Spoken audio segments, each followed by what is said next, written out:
good morning. It is a Tuesday morning. It is the 30th of October. This is WGTV Today. I'm Wayne Alley. And I'm Kim Bess. Good morning. Good morning. It's another day number 2 of the work week for a lot of people, and cooler temperatures, cooler weather. Need our jackets. Yeah, gee whiz, chilly out there. It is. All right. Well, who have we got on the show today, Wayne? I'm glad you asked, because today we're going to be talking with Chip CRUMPLER. Chip heads up the GIS office. That's maps and that sort of thing about Wayne County. If you want to get a heads up on this thing, go to your internet and bring up on your internet, bring up GIS, or no, forget that. How do you spell it? You spell it MAPS, maps.waynegov.com. And that'll take you to a map of Wayne County, and you can get so much information, not only about Wayne County and the streets of Wayne County, but about your neighborhood. Wow. You follow that? And yeah, we're going to be talking with Chip about that a little later on. I find that interesting and fascinating. Anyway, we're going to be talking with Danny Davis today. Yes. He's going to give us some intriguing information of the history of our area. Danny is a historian, actually a banker by trade, but he's a historian. He's a history buff. He loves it. Oh, he loves history, and he's got some great information for you, and I bet you'll find something. I guarantee you'll find something you had no idea about. That it's a fascinating history of Wayne County. He's going to do that on a regular basis for us. Yeah. He's going to meet us all around town, and we're going to do a lot of filming on location in various parts of our county. Yeah. And you'll learn more and more about our community. I know I certainly have. Oh, yeah, I have too already. And Ed CIANFARRA with the city of Goldsboro is with us. What are we talking about there? Minimum housing. Minimum housing. He's going to give us tons of information. About minimum housing. It is. And he's going to give us a lot of rules and regulations, and he's going to give us more information than I knew. It was a great interview. Ed did a great job. Yeah, Ed's a good guy. He does a great job. Coming up at the first of the year, now I know a lot of you are gardeners, or maybe some of you would like to be, but you just don't know where to start. Yeah. Or maybe you're just a little hesitant, you're afraid to start gardening or working in the lawn more than you do. But there's a program with the Wayne County Cooperative Extension Office called the Master Gardeners, and that's not just this office, but that's a national effort. And the Master Gardeners class is going to be offered in January. Now this is for everyone, whether you have experience or you do not have experience in gardening. It's for everyone. All you do, there's a fee involved, but now to find out more about this, you call the Cooperative Extension Office. Now the Master Gardeners class in January is for beginners and for experienced, for vegetables or for flowers or for lawn care, all that sort of thing. Believe me, it is so extensive and so informative. If you enjoy growing things, or maybe you just think, well, maybe I'd like to do that, you will not be disappointed. Go ahead and call the Extension Office and get on the list right now, because it's going to fill up quickly. The number is 731-1525.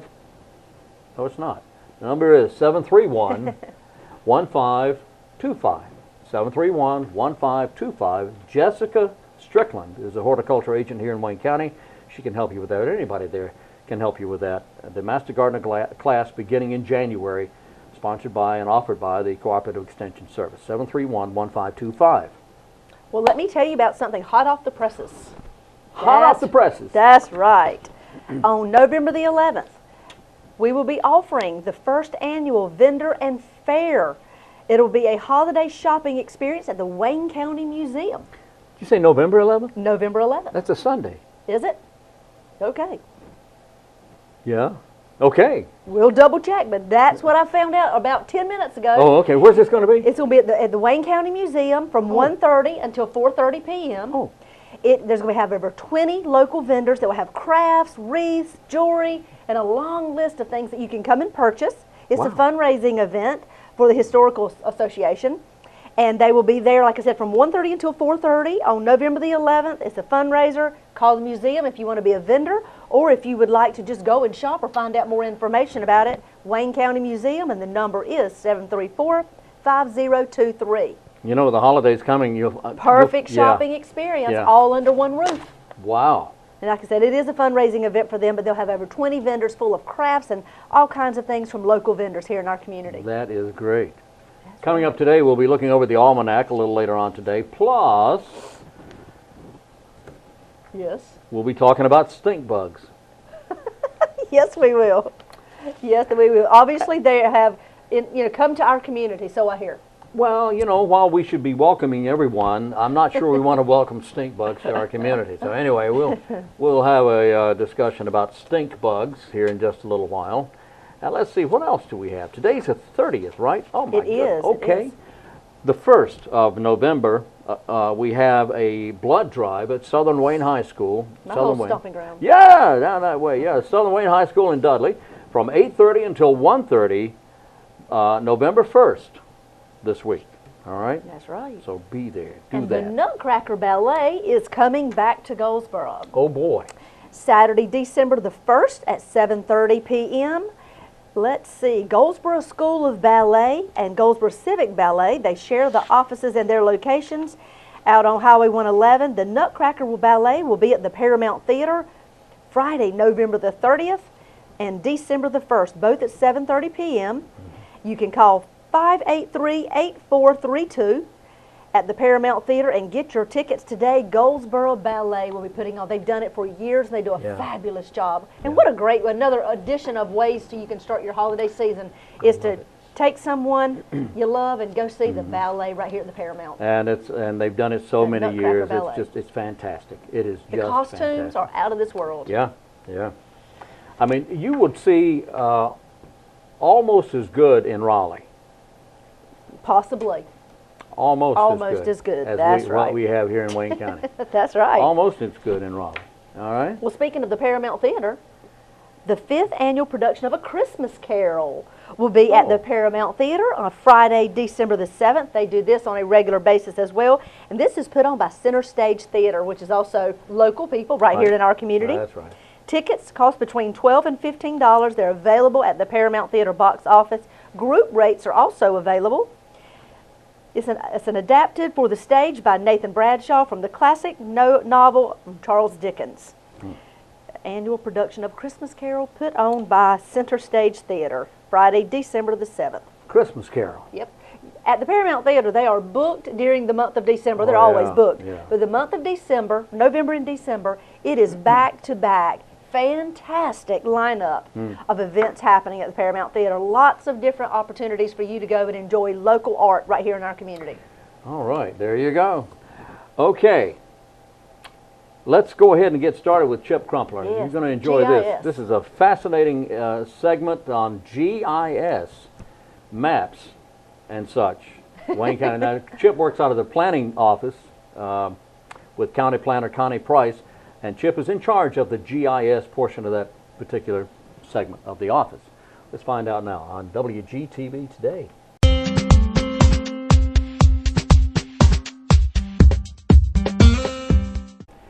Today on WGTV Today, we have Chip Crumpler in the studio with us. Glad to have you with us, Chip. How you doing? Good, thank you. I appreciate you being here. Chip is with the planning department, specifically a part of the planning department that a lot of people, in fact, there may be some people don't even know you're there.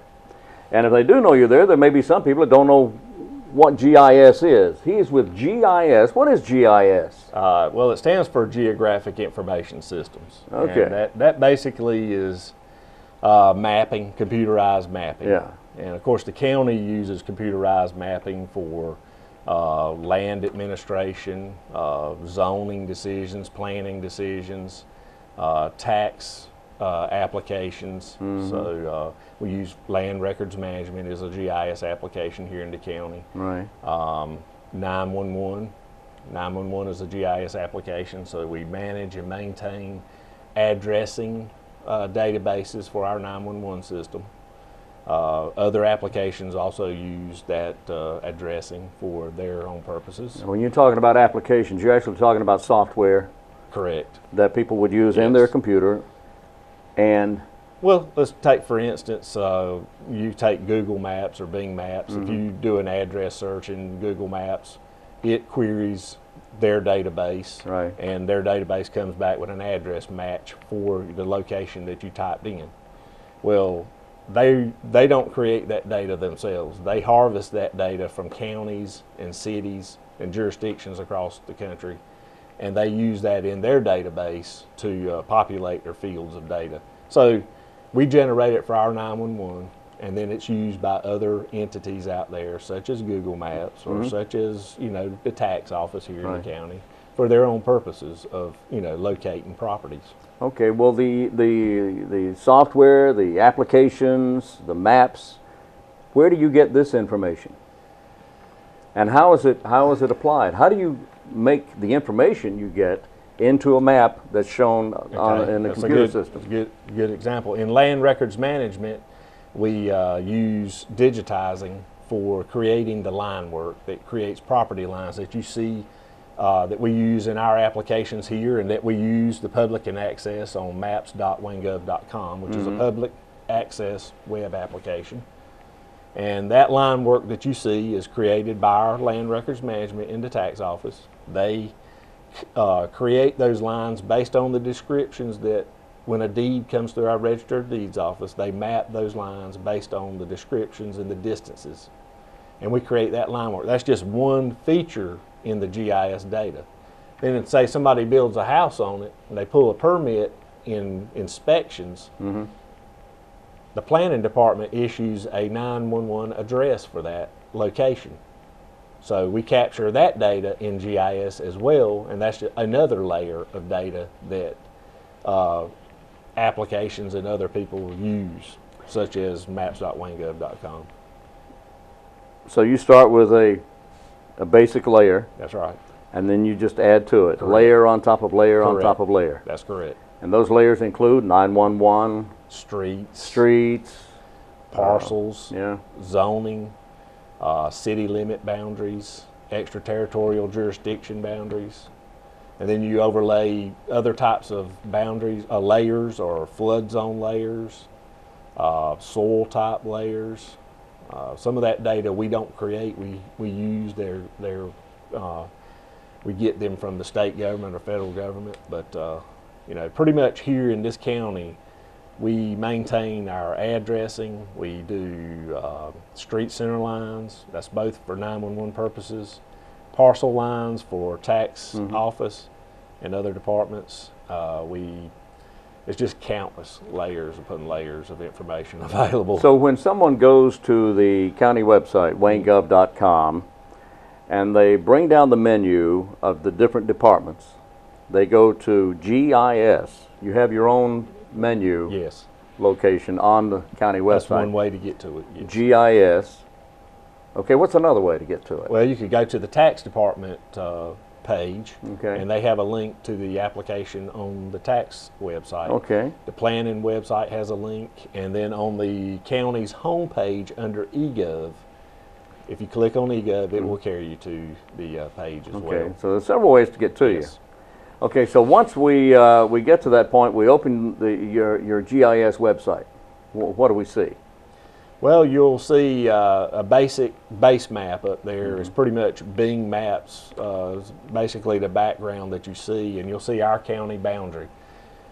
Some of that data we pull from the internet into this application, and some of it comes in as you zoom in. It comes to our databases and pulls our data. Well, I found the opening page was a series of the opening page, the landing page.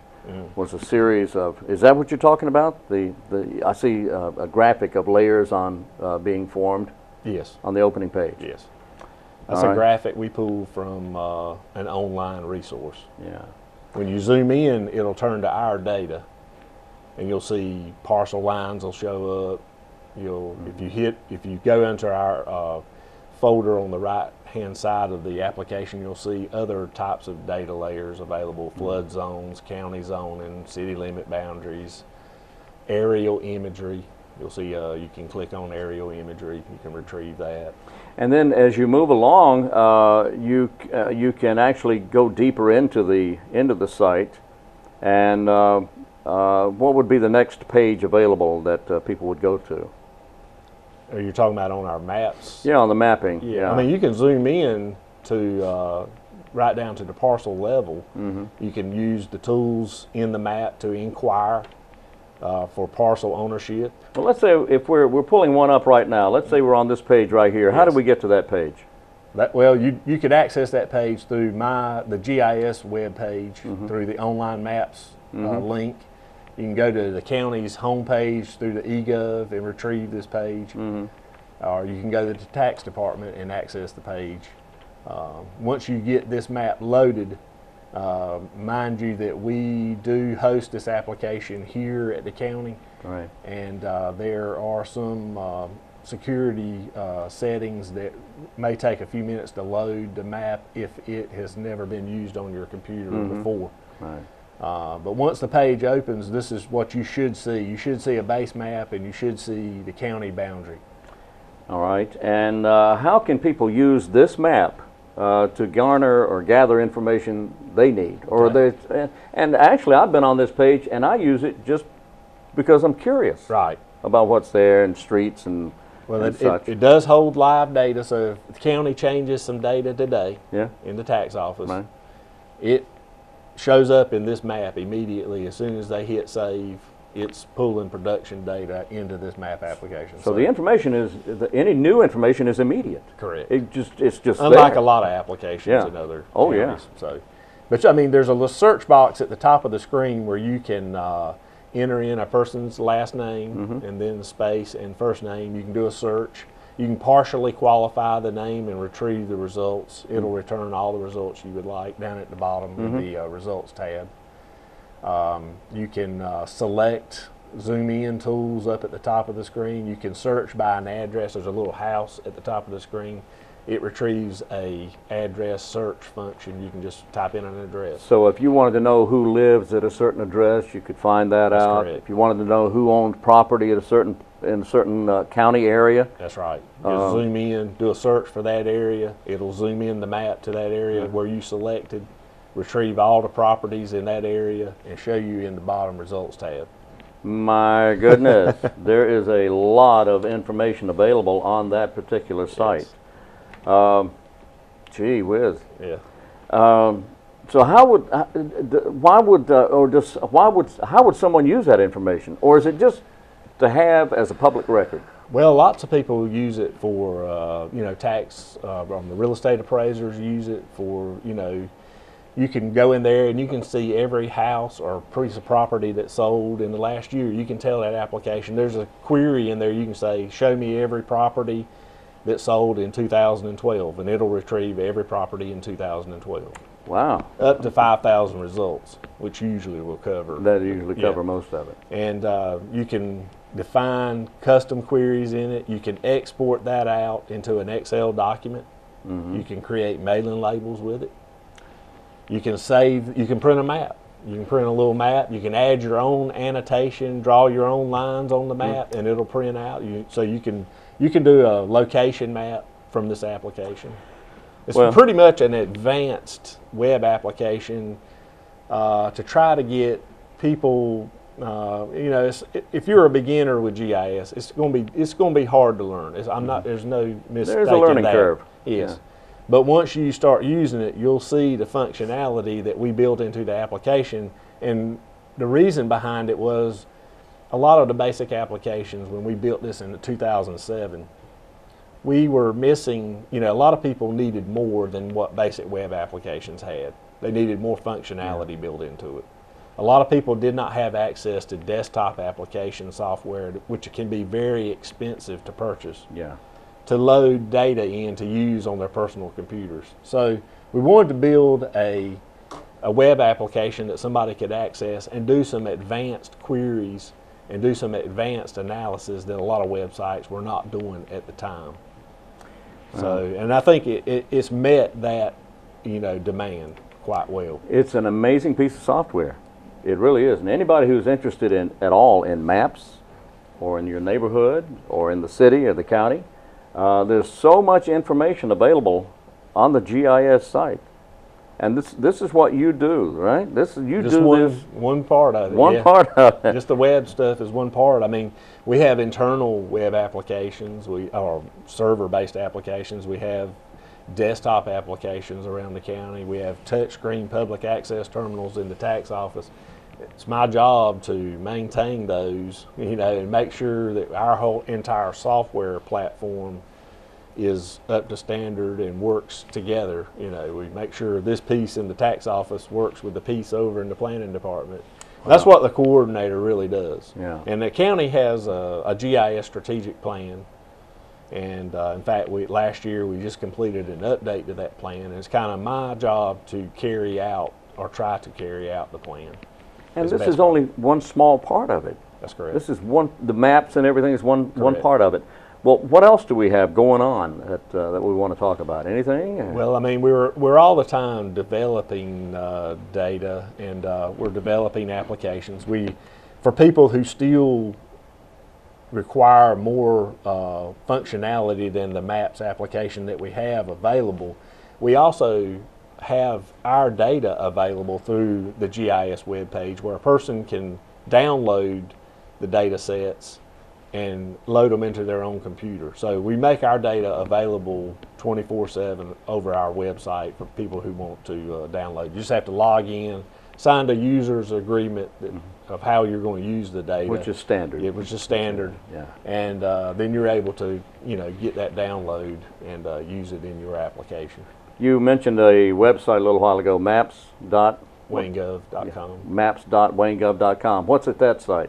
That is the same thing. That is that website. Okay. That is the address for that website. Okay, so you can get to those maps easily. Yes. Without having to go through the earlier part at maps.waynegov.com. That's correct. You just type that URL in, yeah. All right, and I know you guys are working on a lot of things right now, and going to have a lot to talk about here pretty soon. And in fact, there's always something, changes, improvements, working on the applications to new applications, and we're going to be talking more about that a little later on.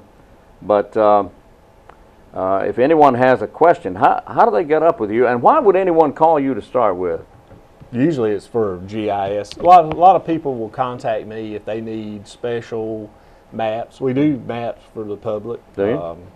And sometimes there's a fee for that, isn't there? Okay. It depends on what you're needing. Yeah. If it requires analysis, data analysis, or any custom programming, then we charge a per hour fee. If it's just reproducing a map for the public, then it's just reproduction costs. But now I've seen some of the old maps up at the office, Chip, and the old maps were all they were all done by hand. Yes. And time consuming, extremely, and a lot of room for error. And not that there was errors, right. But there was room for it anyway. But this is a lot faster. It's a lot more accurate, is it not? More efficient, yeah. More efficient, more accurate. I mean, the maps like you're talking about, they're at a set scale. If you're zooming into a scale level of, if the map scale is 1 to 1,200 feet, right. You can't really tell where a property line is, and it might be a boundary issue there that you're trying to determine, and that map at 1 to 1,200 scale is not going to show it. But when you're using a GIS application, whether it be an online application or a desktop application, you can zoom in down to the foot. And so accuracy is important. Accuracy is very important, because a foot one way or the other, 2 feet on a property line could make a big difference. Yes. Now, I know that you use satellite. Do you not use satellite cameras? No, we don't use any satellite imagery. For our purposes and for what's available to us, the satellite imagery does not meet our mapping grade standards that we have to meet. There you go. So we use all aerial-based imagery that's flown from an airplane, and it's GPS locked in and corrected so that it's on the Earth's surface at the correct spot. And we're talking about super accuracy. Super accuracy. Yes. One thing we do have, a new project that we will be doing is in 2007 we had oblique imagery flown. And oblique imagery is angled imagery from 4 angles. You can access that from Bing Maps from the public side. We use it internally in some applications. But it captures 4 sides of a piece of property from north, south, east, and west. Oh, wow. And we flew a flight in 2007, and we're preparing right now to fly in 2013. Okay, so that's a project we're scoping right now, and we're actually in the contract phase right now. So we're lined up. That'll be flown in the winter probably January of 2000. So the public could access that through Bing Maps probably next summer. Okay, After it's that's exciting. Yeah, so that's I'm looking forward to that. That's a good 'Cause product. Things change.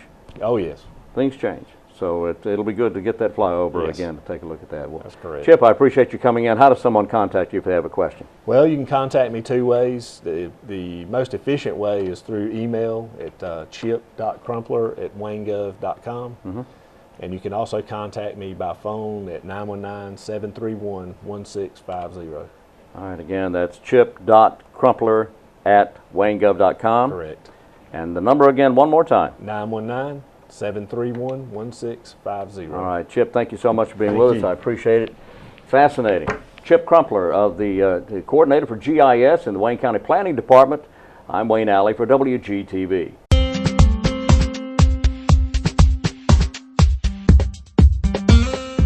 We're back on WGTV today. It is a Tuesday. It's the 30th of October, almost the end of the month. It is. This month has flown by. Here we are getting ready to start the month of November, and all of the holiday season begins. I know. Halloween is tomorrow, and then Thanksgiving in 3 weeks or 4 weeks, That's and right. and then Christmas. That's right. Right around the corner. It is. If you or someone you know is in need of help in learning or understanding how to read, or problems with literacy, then Literacy Connections is here to help you. These folks can help you. In fact, they are in need as well of volunteers. Literacy Connections in Wayne County looking for volunteer tutors willing to give 2 hours a week. That's all. 2 hours a week to an adult learner. All you need to be is all you need to be a tutor is a GED or a high school diploma. They will do all the training for you. You will learn from them. You don't have to even know how to be a tutor. They will train you to be a tutor as long as you can give them 2 hours a week to help people with, and this is helping adults with reading and writing and math and computer skills. Now, for those not wishing to teach, they still need help. They need help in the areas of lab and office work, and they provide all the training. And if you'd like to volunteer for Literacy Connections, call Angela, and Angela is at 735-1990, 735-1990. Okay? That's right. We want you to be reminded once again about the time of the year we're going to light up downtown Goldsboro. Woo-hoo. It's November the 20th in front of City Hall. Woo-hoo. On Center Street at 5 o'clock. We will have entertainment on the steps of City Hall. That'll start at 5 and go on into the evening. What a fun evening it is. We'll have trolley rides with Santa all around downtown on Center Street. We'll have lots of local agencies that'll be down there sharing arts and crafts and things for young children to do. It's a great night. We'll flip the lights on and we'll light up the trees downtown and start celebrating the holiday season. So mark it on your calendars. I can't wait. November the 20th. I know, November 20th. I can't wait. That's so much fun. It is. Well, It is. have you lately, have you run into any, or have you seen any stink bugs around? I can't say that I have, but I have heard a few people have been seeing them around town. So what do you need to do if you see them? Well, I'm glad you asked, because this was given to me just a little while ago. It seems that stink bugs have made their way into North Carolina. Oh, my. It's a relatively new bug to this area, but I don't think that's true either. We've seen them before around here. The fact that they're a problem may be new to this area. Now, they're brown with black and white banding on their antenna. So the next time you see a stink bug, get down real close and look at his antenna, and with black and white banding on his back, on the edge of his back as well. So on the antenna and on the edge of the back. Now, anyone who has smashed a stink bug, well, you know then Yes. from where the name comes. In addition to a foul odor, stink bugs have shells that resemble shields. They do look like shields. They are relatives of the squash bug. So when you squash the stink bug, don't confuse the squash bug with the stink bug. or when you stink the squash bug. Don't do that. Don't confuse them. Okay, anyway, the squash bug is a consistent pest of the squash garden. Of course, you've seen those. Now, if you have problems with these insects getting in your home, contact the Cooperative Extension Office, 731-1520, for tips on how to keep these critters out of your house. Again, 731-1520, the Cooperative Extension Service Office, about stink bugs. How about that? How about that? Well, Wayne, tonight at Yeah. 5 o'clock Yeah. at the Arts Council of Wayne County, they're having pumpkin carving. You can go tonight and bring a pumpkin and carve fun designs with the Arts Council ages 4 to 16. If you want information about that, you can call 736-3300, and Sarah and her staff will be glad to fill you in about pumpkin carving tonight at the Arts Council of Wayne County. Wow. How about that? Oh, how about that? Well, the Love night, that. a night or two before Thanksgiving, before Halloween. not Before Thanksgiving. Halloween, yeah, yeah. So what do? Do you dress up for Halloween, or? No, but I do love to turn my front porch light on, have a big bowl of candy, and enjoy the children coming to my front door and seeing all the costumes and talking to the kids and hoping that they'll stay the correct age and below as they come to my front door. And I love to chat with them and just sort of find out why they decided to choose that costume. I have a good time with the Oh, I kids. bet you do. Yeah, we always had fun with that. Well, you mentioned the right age, trick or treat. You know, I was guilty when I was a youngster of going a little beyond the age I should have been going, and knocking on doors and asking for candy. I was 36 when I stopped. Oh, my goodness. Well, of course, I still do it from time to time just to keep in practice. Hi, have any Tootsie Rolls? You know, Well, something like that. With that being said, That Wayne, yes. we will make sure that you are well aware of the correct ages and the times that trick-or-treating takes place on October the 31st. Okay. Between the times of 6 and 8 p.m. Okay. here in the city of Goldsboro. In the city. In the 6 city. till 8 p.m. Yes. in the city. That's Okay. right. I can't speak about rural areas, but I know in the city it's Okay. between 6 and 8 p.m. Carry a flashlight if you can. Mm-hmm. Make sure you have something that draws attention. People can see you as you're crossing the street. Be very careful and use safety precautions with your children as you Please. go trick-or-treating this year, or trunk-or-treating, whichever you choose to Yeah, do. trunk-or-treating. Yeah, that's out at the Noose River. Cliffs of the Noose. Cliffs of the Noose. We'll get it State right Park. eventually. A lot of churches are doing that as well. Yeah, they are. You know, also, for goodness sakes, don't send your children out by themselves Oh, my goodness, to no. go trick-or-treating. Go with them. Make sure you have flashlights. Make sure they have reflective clothing. Absolutely. And make sure that when they get to a house that, and I hate to say this, but you need to check what they're given. You do. Check the candy just to be safe. I would recommend, and I think many organizations recommend, you only going to areas you're extremely familiar with. Yes. And the people you're very familiar Yes. with, then you won't have as much to worry about. Yes. Well, Seven Springs is having their Christmas parade early this year. Are they really? It's going to be, it may not be early for them, they may always do it this date, Yeah. but it's relatively early. It's Saturday, November the 17th Oh. at 3 in the afternoon. Their location will be, of course, Main Street in Seven Springs. It's their annual Christmas parade. The lineup is between 1 and 2. The parade starts at 3 p.m. If you need additional information, you can call the office in Seven Springs and ask for Karen Linker. She will give you additional information, but it's Saturday, November the 17th at 3 p.m. in Seven Springs. You know, I wonder if anyone ever thought of of having their Christmas parade in June. Well, you've heard of Christmas in July. Well, yeah, I have. But if they have it in June, then that would be either having it real early or real late. Nobody could figure it out. Yes. And it really wouldn't matter. would it? Well, no, you're right. That was kind of dumb, wasn't it? Well, Anyway. we won't go there. We won't go. We We won't won't go. go. We won't go there. Okay, it is October 30th. right. Today is National Candy Corn Day. I love candy corn. I love candy corn. I do too. That's all sugar, but I still It still is. love it. It's also National Buy a Donut Day. Really, I'm okay with that. That's good. That's good. That's good. And tonight is look in the back of your refrigerator night. Oh. Also called Haunted Refrigerator Night. I You know, can that is understand that. that is a scary place back in there. Yeah. It is a can scary be. place. Yeah. Orson Welles.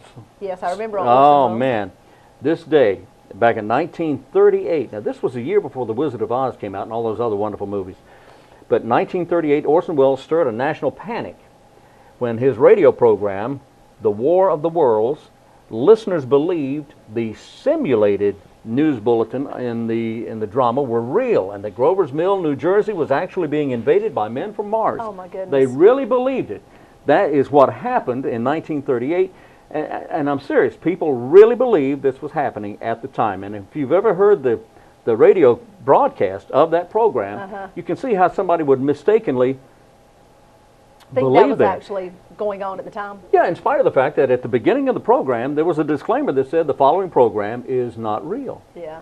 But they didn't hear that part. What if you joined in later in the show? If you joined in later in the show, it was kind of scary. Yes, I can assume so. And then it went on to make movies about it. You know, I think there were 2 or 3 movies made to the War of the Worlds, one more recently and one back in the 50s starring Gene Barry. And anyway, that's a great story. Oh, absolutely. Yes, it is. You got to pay attention to details. Pay attention. Pay attention. Thursday, November the 1st at 7:30 p.m., Mount Olive College is having their symphonic band concert. Oh, boy. It is free to the public. It will be in the Mount Olive Assembly Hall. If you have additional questions or would like more information, you can call Bill Ford at 658-7818, free to the public, Mount Olive, November the 1st at 7:30 p.m. Wow, good. that's nice. That is nice. Well, let's hear all these free I know. events that we keep talking about all around from one end of the county to the other. I don't know how you get to all of them. I don't either. Pick and choose. Pick and choose. That's good. There you Well, go. who's coming up next, Wayne? Danny Davis is That's with right. us. Danny's a historian. A bit from history. That's right. Back in time. This is one of a series that Danny's going to do with us from time to time and about the history of the area. That's right. And some things that I think you will find interesting. That's up next on WGTV.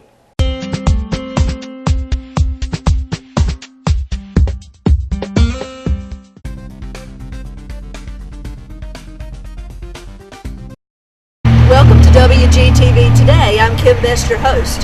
Well, today we're outside the county courthouse here in Wayne County, North Carolina, and I have someone with me, Mr. Danny Davis, who is a history buff. Danny has studied history of the state of North Carolina and our community for years now, talking with local citizens and also studying history books. Welcome, Danny. Thank you, thank you. I know today you had mentioned where did it all begin? Who was the first to come into this area we now know as Wayne County? Well, I've always said the greatest place to start is in the beginning. The first written history of Wayne County that we have began in 1701, and it's interesting that we're standing where we are today. As you can see, we're at the Wayne County Courthouse. We have a monument here. Most of our citizens I've talked to have never noticed this monument, or the ones that have thought it had something to do with the courthouse. So maybe we can bring something to light today. Danny, tell me who this man is and tell me why he has a monument. Well, in 1701, you studied your history, as you know. We were just being explored very well at that point, and a gentleman by the name of John Lawson from England was appointed to do the first survey of the interior of Carolina. He was hired by the Lord Proprietors of South Carolina, Charleston. He came in 1700. When he entered this area in 1701, he was befriended by the Native Americans at that time, known as the Tuscarora Indians, and they guided him along his way using the Neuse River. We know he came into the area we now know as Wayne County because he wrote of certain features. The limestone outcrop at Falling Creek, and obviously the most notable feature in Wayne County on the river, Cliffs of the Neuse. Of course. And we were able to follow his travels. Again, the Tuscarora had befriended John, showed him the interior. He recorded the natural history of the state. He recorded the Aborigines, and he was able to later take this information back to England and publish the first book, the first history of North Carolina, and it was published in 1709. I was going to ask when. 1709. Now keep in mind, when John Lawson came into this area in 1701, there was some trading going on with the Europeans and the Native Americans, not much though. But as the few years went along, there was more and more encroachment by these new immigrants on the Indian lands. And the heart of the Tuscarora Nation was centered around the Neuse River, our major tributary. This is how you trade and you travel. And as the migration came in, there began to be abuses of the Native Americans, unfair trade practices. Rum and smallpox took a huge toll on the Native American population in this area. Well, the Native Americans began to resent this new European immigrant. So by the time the year 1711 rolls around, there's a lot of bad sentiment on behalf of the Indians toward the Europeans. John Lawson did not know this. his good friend, Baron Christopher von de Graffenried, who was the founder of Bath and New Bern. He was from Bern, Switzerland. They decided at this point, let's go back into the interior where you went 10 years ago and find a trade route that's much quicker than the coastline. We believe that there's a river that maybe flows from Virginia through this area to the coast of North Carolina. We now know that there is not, but they didn't have satellites. So they decided to come back inland. We'll keep in mind the Indians are not as friendly this time, and they're captured. They're captured, and they're actually taken to an Indian town, pronounced something similar to Katitsna, and it was a Tuscarora town near the present-day Snow Hill. There was a king of the Tuscarora named Hancock. Now, Hancock's not an Indian-sounding name. Right, not at all. Custom at that time was that the Europeans, they couldn't pronounce the name, so they would find a European name that sounded similar, so we called him Hancock. This Indian chief was unusual in that he weighed 300 pounds, about 300 pounds. But anyway, the two were tried and acquitted because they were being blamed for all the strife that was going on with the Tuscarora at that time. Well, another chief from another neighboring Tuscarora tribe entered after the trial. His name was Tom Blunt. That's what they called him.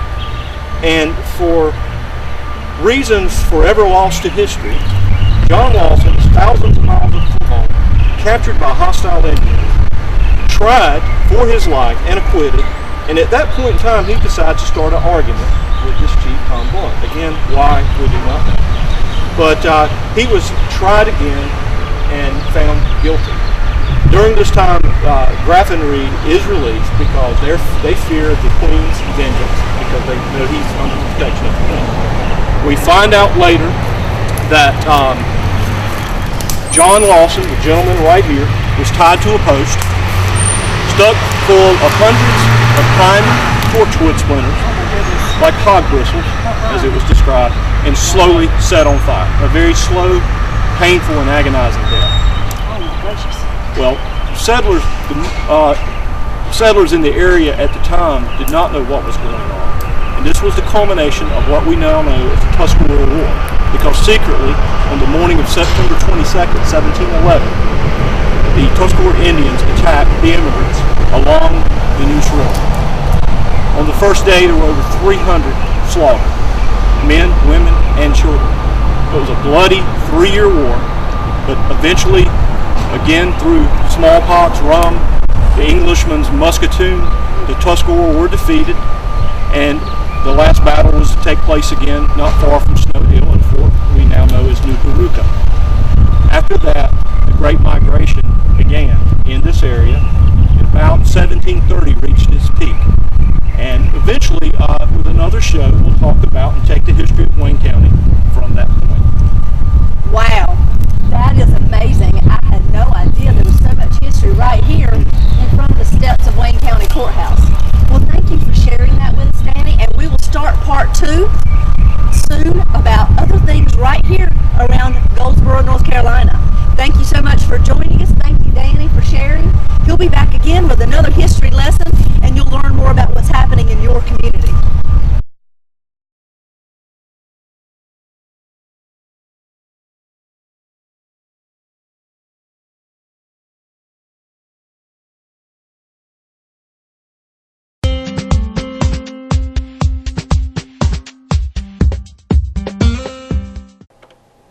We're back on WGTV today, and just very quickly, we have a blood drive coming up on the 1st of November, and that's at Southern Wayne High School. Starts at 8:30 in the morning. You help 3 people when you give 1 unit of blood, and at some point in your life there's a grand possibility you may need to give blood. So that's at 8:30 on the 1st at Southern Wayne High School. That's right. We'll continue to give you updates on blood drives around our community, but now let's hear Wayne from CIANFARRA. He's going to talk with us about minimum housing.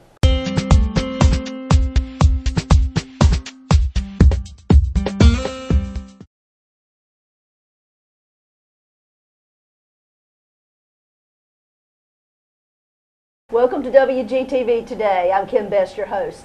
Today I'm joined by CIANFARRA, who is the Chief Inspector for the City of Goldsboro. Welcome, Ed. Good morning. Thank you for joining me, and today I hear you're going to give us all kinds of details and overviews about minimum housing and just overall what you do, what your department does. Well, my department actually consists of several sections: commercial construction, residential construction, minimum housing, and demolition by neglect, which are city ordinances. Since you wanted to talk about minimum housing, Yes. I can give you an overview of what minimum housing is. 'Cause so many of us have no idea that there's a set of regulations, and we don't know from start to finish what minimum housing is, and I think you giving us this information will give us a better understanding here in the community.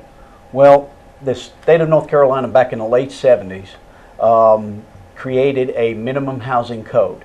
They set the minimum acceptable standard for living conditions within the state of North Carolina. Okay. It's changed slightly over the years, but it is basically still the same.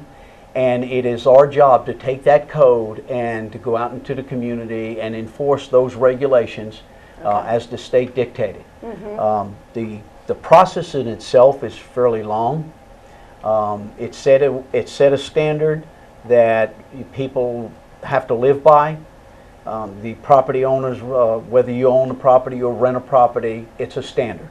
And that standard has several sections to it. So it doesn't matter if you own it or rent it, you still are Absolutely. responsible for the exact same standards. These are minimum acceptable standards in the state of North Carolina. Okay. And we enforce that code by, we have a staff that goes out. It's a complaint basis. Okay. We respond to the complaints within 24 hours. And we go out and see if that structure, whether it be an apartment Right. or whether it be a full house, we see if that structure meets those standards. And if it does not, what do you do at that point? At that point, if it does not meet that standard, once we inspect it, we write it up. We find out who the property owner is, whether it's the person living there or it may be an out-of-state person. We write all the violations down. We send them a first contact letter stating that you have problems on this structure. We wait a certain period of time, approximately 20 days, to get a first contact letter back. After the first contact letter, and we don't get a response from the owner to discuss these problems and how we're going to get them fixed and how quick we can get them fixed, Right. then we send what we call phase 1. Now, minimum housing is set up in 3 phases. Each phase has a certain period of time that gives the owner an opportunity each time to make the repairs that we're requesting to bring that structure back into compliance with the code. So you're constantly trying to get the owner to do it themselves to meet the code so you can stop the process. Absolutely. Okay. Once the first contact, the letter comes back, then we have to send phase 1. Phase 1 basically reiterates what we said in the contact letter. You are in violation. Please come in and discuss it with us. Let's figure out a plan, how we're going to get these fixed, and a time limit. Okay. Once we pass that time limit, then we send them phase 2. Phase 2 is another notification. Phase 2 also expresses to them that we've already sent you phase 1, and a period of time has passed, and we still have no response. Once phase 2 runs out, then we send them phase 3. Now, please understand that phase 3, by this time we've got almost a year involved because of the time limits from the day we first inspected the property and found the violations. At the end of phase 3, we're almost right at a 9-10 month period. Then, after we finish phase 3, we make sure that we do another title search on the property because there may be loans on this property, people who hold notes, whatever. It may not be free and clear. So we have to notify all those people, and if it's heir property, we have to notify all the heirs, and sometimes we've notified as many as 25 heirs to a piece of property living all across the United States. Do you have to have a response back from all 25? Yes, we send registered letters, so we have to send a registered letter to each one of these people and any lien holder that may be interested in the property. When we finish phase 3, we send them what we call the last chance letter. We basically tell them, listen, we've spent all this time, come on, let's get this property fixed. Some properties are in much more deteriorated shape than others, so it's kind of a, let's hurry up and just get it fixed. And when we complete that process, and after the last chance letter runs out, then you will see me prepare it before I go before the City Council and ask the City Council for condemnation for demolition. At that point, then we're ready to demolish the house. So my goodness, that's a long length of time from the first time you go to inspect it till before you go to the City Council. So It's that is approximately because 13 months. 13 months. 13 months, because start that's to the finish. state-regulated process that we have to follow.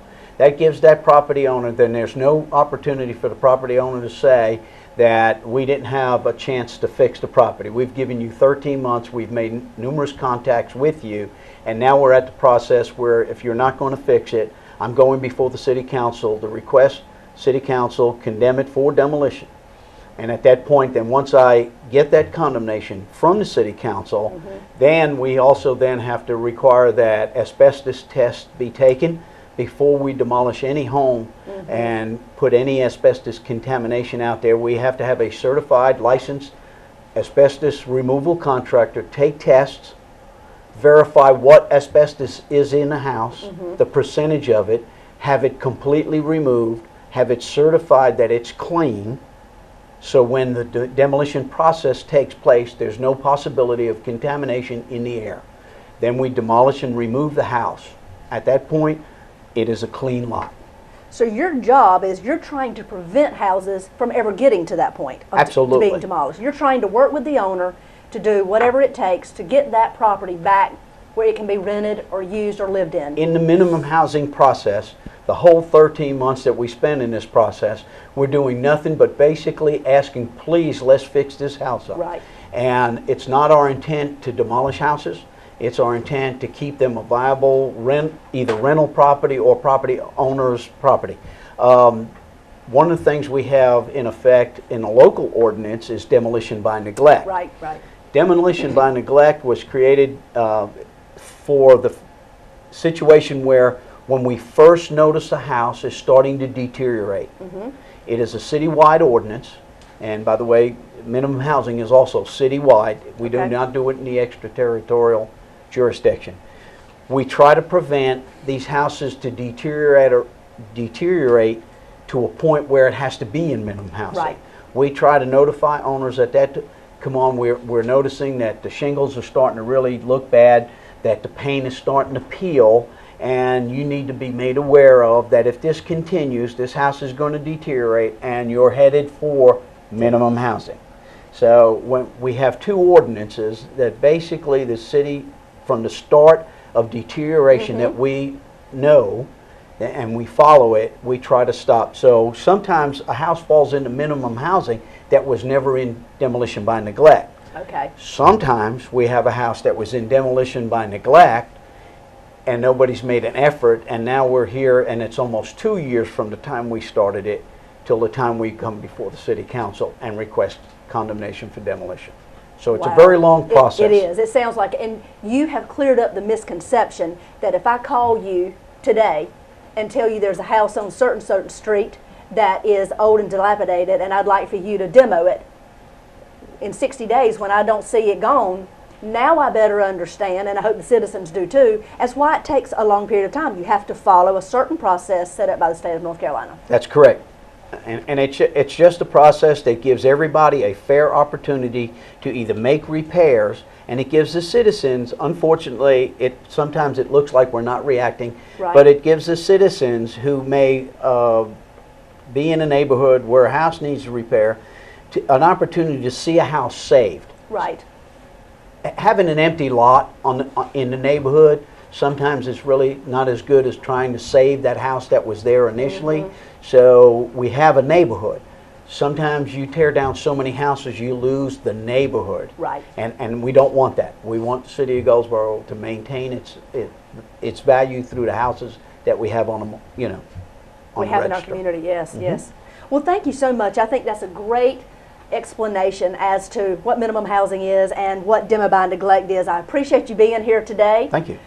You have given us some great information, and we'll hope to see you soon on various other topics that are all covered under the inspections department. Thank you very much for having me. Certainly. Well, I hope you learned more about what's happening in your community. I'm Kim Best, your host. We'll see you again tomorrow.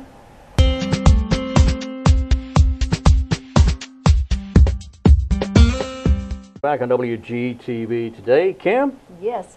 We want to remind you, if you would like to come join us at the City Council meetings, they are held the first and the third Monday of every month. They are held over at City Hall. At 5 o'clock we have the briefing or the work session, and then at 7 p.m. we have the regular City Council meetings. We'd like to invite you to come out and join us. If you can't attend, they will be run, of course, on Channel 10 here on WGTV today. They'll also be on the City of Goldsboro's YouTube channel and Vimeo station as well, so you can see those at your leisure. We would like to invite you to attend if you'd like. And then would you like to tell us about the commissioner meetings? Sure. I'd like to tell you about the commissioners' meeting. The commissioners' meetings are held on the first and third Tuesday of each month beginning with the briefing at 8 a.m. and then the meeting itself will begin at 9 a.m. and you're invited to both sessions, 8 o'clock in the morning for the briefing, at 9 o'clock in the morning for the regular session. And it's held on the 4th floor of the county courthouse on corner of Walnut and William Street, downtown Goldsboro, the first and third Tuesday of each month. That's right. All right, and also, as Kim said, you can catch the commissioners' meetings on YouTube as well, simply by going to go to the waynegov.com website and click on the link to YouTube. That's right. Same with us. It's goldsboronc.gov. That is our website, and you can find the City Council meetings right there on our homepage. And if you would like to make an announcement, we'd love to hear from you here on WGTV today. Where do they send it, Wayne? They send it to WGTV at waynegov.com. That's right. WGTV at waynegov.com. Send us your announcement if you're a nonprofit organization, your announcement 2 weeks in advance of the event to WGTV at waynegov.com. That's right. Well, Wayne, let's talk about who's on tomorrow's show right quick. Yeah. We will have, the first time she's been on the show, we will have Tara Humphreys, who is the Public Information Officer for Wayne Community College. She will be joining us once a month from this point forward to give us updates on things happening at Wayne Community College. That's great. And then you can tell us about animal control. Animal control. We will have a quick look at things going on at the Animal Adoption and Education Center on Clingman Street here in Goldsboro. Something I always enjoy doing is going out there and videotaping some things for you. The Animal Control Adoption Center. Didn't you talk with Jeff Sparrow as well? I spoke with Jeff Sparrow. He is the Code Enforcement Officer for the Solid Waste Department here in Wayne County, as well as the